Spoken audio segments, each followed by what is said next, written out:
In the tranquil isolation of Bonner County, Idaho, my life took a peculiar turn.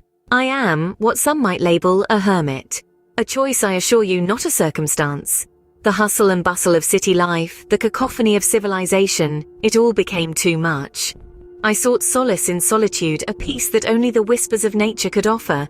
I traded skyscrapers for towering pines, traffic jams for the twittering of birds, and streetlights for the glow of the moon. My heart yearned for tranquility, and I found it here, amid the untouched beauty of Idaho's wilderness. I'm not alone though, not really. You see, the thing about solitude is that it allows you to form connections that might otherwise seem impossible, connections that challenge your understanding of the world and your place within it. In the midst of this tranquility, I stumbled upon a companionship most unusual. It was on a day much like any other when I first met. The Sasquatch. My heart pounded like a drum as a rustle in the undergrowth gave way to a creature of staggering size and unfamiliar form. I froze, my breath hitching in my throat. But as I braced myself for danger, I realized the Sasquatch was equally startled. It looked at me with wide, curious eyes, as if it had never seen a human before. My fear began to ebb, replaced by a sense of fascination. This magnificent creature, so often spoken of in whispers and legends, was standing before me, its gaze holding mine with an almost human-like curiosity. There was no malice in its eyes, only a hint of wariness, a mutual feeling that bridged the gap between us. In those first moments, our interactions were tentative. We were two beings from different worlds, trying to make sense of each other. I remember reaching out, slowly extending my hand in a gesture of peace. The Sasquatch mirrored my actions, its massive hand reaching out towards mine, the air between us charged with anticipation. There was a moment of silence, a pause in the world around us, and then our hands met. It was a simple touch, but it marked the beginning of something extraordinary. From that day forward, the Sasquatch and I embarked on a journey of mutual discovery. We attempted to communicate, mimicking each other's sounds and gestures, learning to understand one another. The Sasquatch's curiosity was as boundless as the Idaho wilderness we called home. It was fascinated by the smallest things, whether it was the way I made my tea or how I tended to my garden. And in return, I learned about its world, about its habits and preferences, about the way it moved through the forest with an ease that spoke of a deep connection with nature.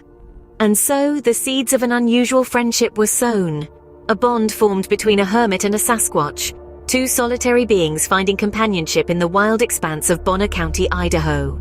As days turned into weeks, our silent conversations started filling the void of my solitude. I found myself eagerly anticipating the gentle rustle of leaves that heralded his arrival. His presence, though silent, spoke volumes. It was a language of shared silence, a conversation of gestures, and a dialogue of kindred spirits.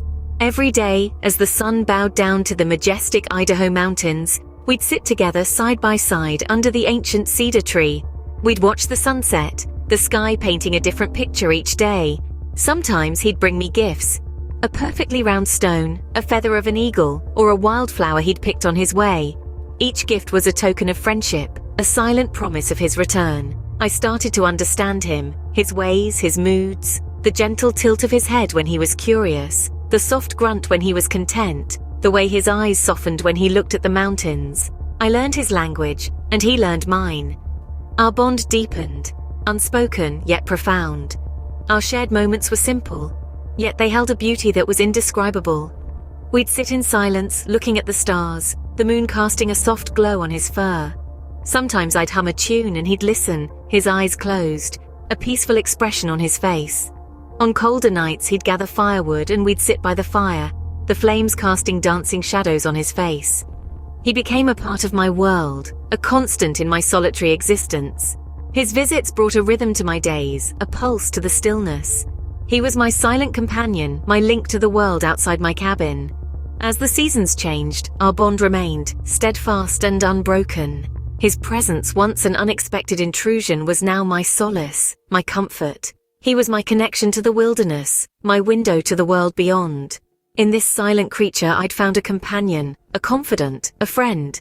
It's been years now, and our bond, though unspoken, is stronger than ever. That's the thing about friendships, isn't it? They sneak up on you. One moment you're living your life in solitude, the next, you're sharing your world with a Sasquatch. Imagine that. Being a hermit, I had made peace with my solitude. I had my books, my thoughts, and the vast wilderness of Bonner County, Idaho. Yet when my big-footed friend entered my life, it changed in ways I could never have anticipated. Companionship, it turns out, can come in the most unexpected forms. You might think it's strange, a woman and a Sasquatch friends? But let me tell you, he's been more of a friend to me than many humans ever have been.